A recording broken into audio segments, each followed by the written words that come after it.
العلم هو النور الهادي والمفتاح لكل الخير من يرد الله به خيرا. بسم اللہ الرحمن الرحیم الحمد للہ رب العالمین الحمد للہ حمدا کثیرا طیبا مبارکا فیہ سبحانک لا علم لنا الا ما علمتنا انک انت العلیم الحکیم وصلی اللہ وسلم علی نبینا محمد وعلی آلہ واصحابہ وبارک وسلم تسلیما کثیرا کثیرا۔ نواقض غسل کا بیان۔ عزیز طلبہ کرام، مسائل جدیدہ آپ حضرات کے سامنے پیش کیے جا رہے ہیں۔ نواقض غسل سے متعلق جدید مسائل آپ حضرات کی خدمت میں پیش ہے۔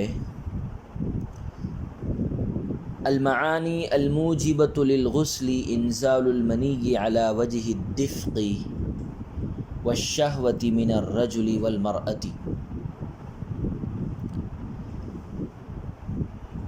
منی کے کود کر شہوت کے ساتھ نکلنے پر غسل واجب ہو جاتا ہے، خواہ مرد ہو یا عورت۔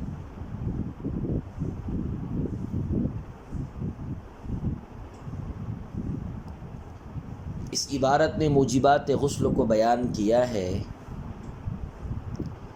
فرماتے ہیں کہ اگر منی کود کر اور شہوت کے ساتھ نکلتی ہے تو احناف کے یہاں انزال منی سے غسل واجب ہو جاتا ہے، خواہ یہ خروج منی بالشہوہ مرد سے ہو یا عورت سے، حالت نوم میں ہو یا حالت بیداری میں۔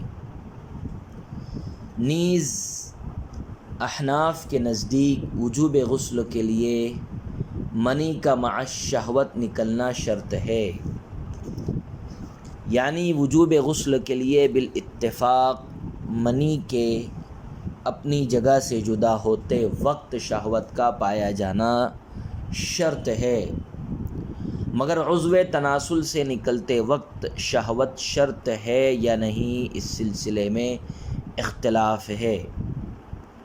حضرات طرفین کے نزدیک منی کے اپنے مستقر سے جدا ہوتے وقت شہوت کا ہونا شرط ہے اور اسی پر فتویٰ ہے، اور حضرت امام ابو یوسف کے نزدیک منی کے آلۂ تناسل سے جدا ہونے کے وقت شہوت ہونا شرط ہے۔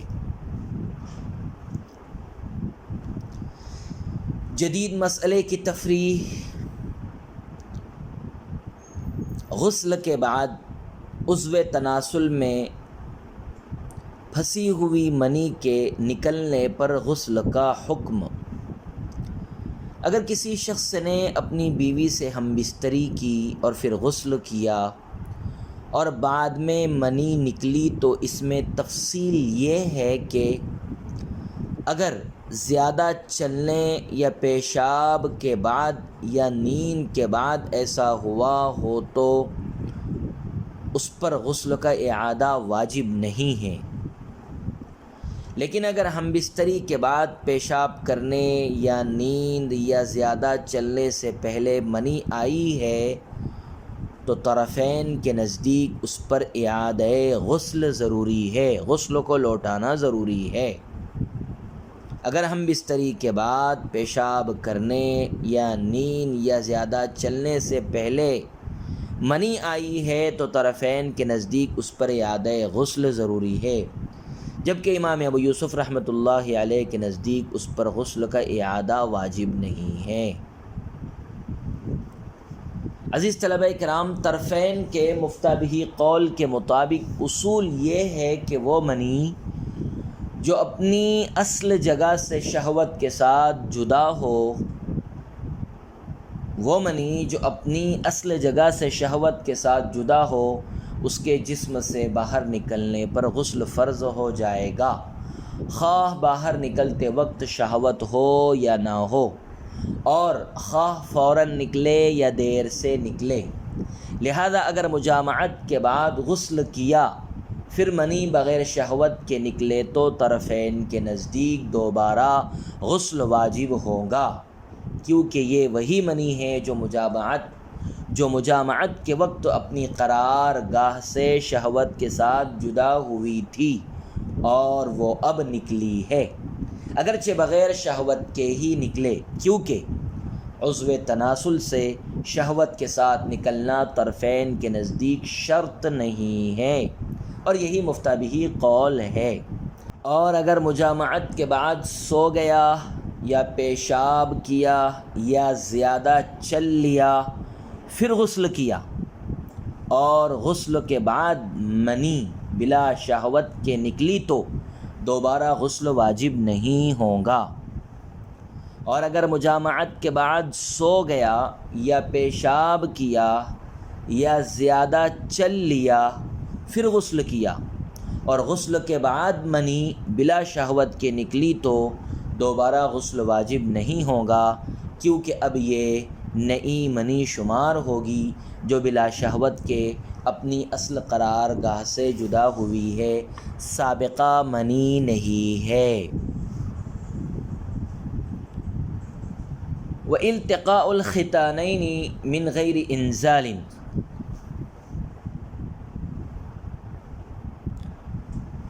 مباشرت فاحشہ کا حکم،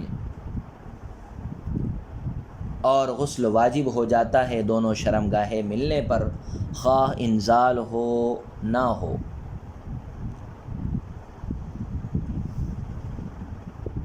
التقاء الختانین من غیر انزال، موجبات غسل میں سے دوسرا موجب مرد اور عورت کی شرمگاہوں کا مل جانا ہے۔ اس میں اس بات کی طرف اشارہ ہے کہ نفس ادخال ہی موجب غسل ہے، خواہ انزال ہوا ہو یا نہ ہوا ہو، کیونکہ حدیث شریف میں ہے کہ جب دونوں شرمگاہیں مل جائیں اور حشفہ سپاری غائب ہو جائے تو غسل واجب ہو جاتا ہے۔ جدید مسئلے کی تفریح، عورت کی شرمگاہ میں بیبی ٹیوب داخل کرنے کا حکم۔ عزیز طلبہ کرام، ٹیسٹ ٹیوب بیبی کی صورت یہ ہوتی ہے کہ اس میں مرد کے مادہ منویہ کو لے کر عورت کے رحم میں غیر فطری طور پر بذریعہ مشین پہنچایا جاتا ہے۔ مرد کے مادہ منویہ کو لے کر عورت کے رحم میں غیر فطری طور پر بذریعہ مشین پہنچایا جاتا ہے۔ عورت کی شرمگاہ میں بیبی ٹیوب داخل کرنے سے غسل واجب نہیں ہوگا۔ وجوب غسل کا سبب نفس خروج منی یا دخول منی نہیں، بلکہ اصل علت اس میں لذت اور تسکین قلب ہوتی ہے جو شہوت کے ذریعے حاصل ہوتی ہے۔ ٹیسٹ ٹیوب میں لذت اور تسکین کی علت مفقود ہوتی ہے، اور اس میں صرف مادہ منویہ عورت کے رحم میں بذریعہ مشین پہنچایا جاتا ہے۔ ظاہر ہے کہ اس طریقے سے وہ لذت و تسکین نہیں جو مرد کے جمع کرنے سے عورت کو حاصل ہوتی ہے۔ اس کی نظیر عورت کا اپنی شرمگاہ میں انگلی داخل کرنے یا غیر آدمی کے ذکر وغیرہ کو داخل کرنے کی ہے، جو موجب غسل نہیں ہے۔ اسی طرح ٹیسٹ ٹیوب بیبی کی صورت بھی موجب غسل نہیں ہوگی۔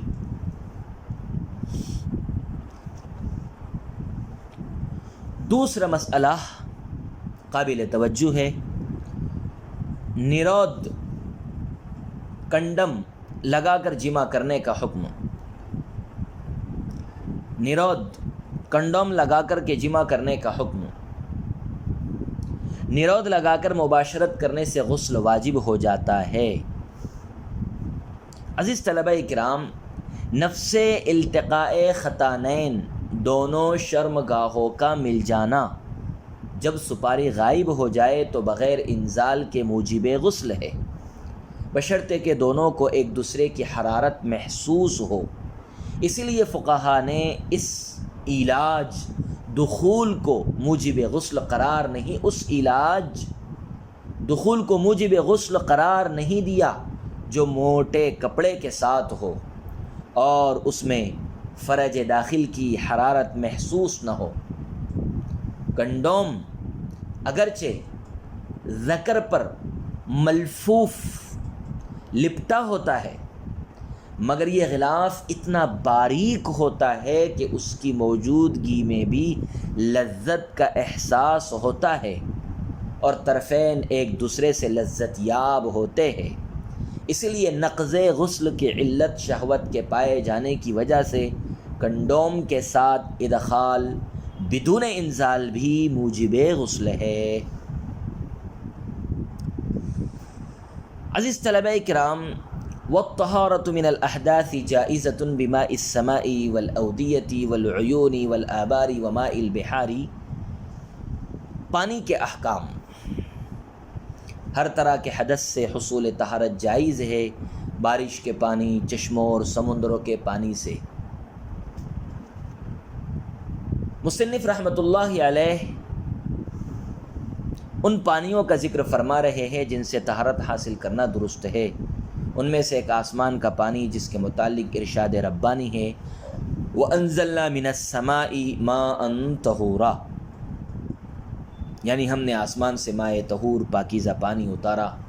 آیت کریمہ میں آسمان کے پانی کو طہور کہا گیا، اور چونکہ وادیوں، چشموں، سمندروں کا پانی بھی آسمان کا ہی ہوتا ہے، اس لیے وہ بھی طہور ہوگا اور ان پانیوں سے طہارت حاصل کرنا درست ہوگا۔ جدید مسئلے کی تفریح، فلٹر کیے ہوئے پیشاب کا حکم۔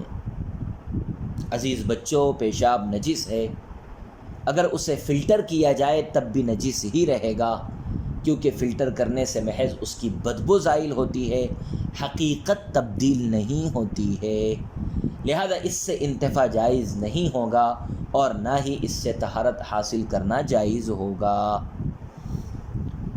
پیارے بچوں، پیشاب نجس شے ہے اور فلٹر کرنے سے اس کی حقیقت میں کوئی تبدیلی نہیں ہوتی ہے، صرف بدبو زائل ہوتی ہے، اور حکم حقیقت کے اعتبار سے لگایا جاتا ہے، اور حقیقت کے اعتبار سے وہ پیشاب ہی ہے، اس لیے اس سے طہارت حاصل کرنا درست نہیں ہوگا۔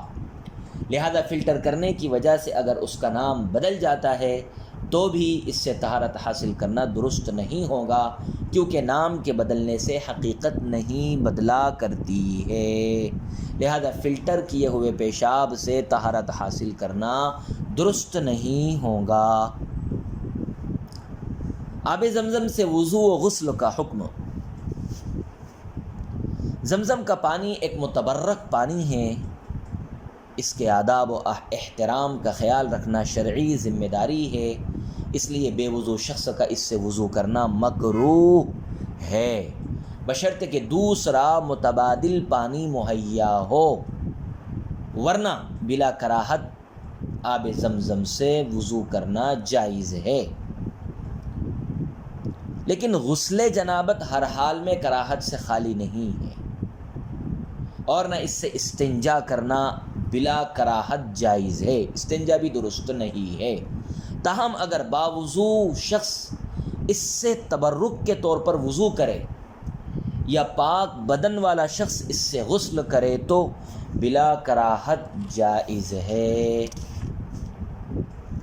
شریعت کا ایک ضابطہ ہے کہ جو شے اپنے اندر عظمت شان رکھتی ہے اور اس کی قدر و منزلت شریعت کی نظر میں ہوتی ہے تو اس میں ان امور کی اجازت سے حتی الامکان گریز کیا جاتا ہے جس سے اس شے کی عظمت اثر انداز ہو۔ اسی ضابطے کی روشنی میں آب زمزم کے باعظمت ہونے کی وجہ سے اس سے استنجا کرنے کو فقہا نے مکروہ قرار دیا، بشرطے کہ دوسرا متبادل پانی موجود ہو۔ لیکن اگر دوسرا متبادل پانی موجود نہیں ہے تو چونکہ طہارت انسان کی ضروریات دین سے متعلق ہے، اس لیے زمزم کے پانی سے حصول طہارت بلا کراہت جائز ہوگا، کیونکہ آب زمزم میں معنی طہور و طاہر، خود پاک اور دوسرے کو پاک کرنے کی صلاحیت بالکل موجود ہے۔ وصلی اللہ وسلم علی نبینا محمد وعلی آلہ واصحابہ وبارک وسلم تسلیما کثیرا کثیرا۔ اور بھی مزید جدید مسائل ہے پانی سے متعلق، پانی کے احکام سے متعلق، جو انشاءاللہ آئندہ کل کے سبق میں آپ حضرات کے سامنے پیش کیے جائیں گے۔ السلام علیکم ورحمۃ اللہ وبرکاتہ۔ السلام عليكم. لا تنسوا الاعجاب بالفيديو والاشتراك في القناة تشجيعا لنا لنستمر بنشر المزيد إن شاء الله.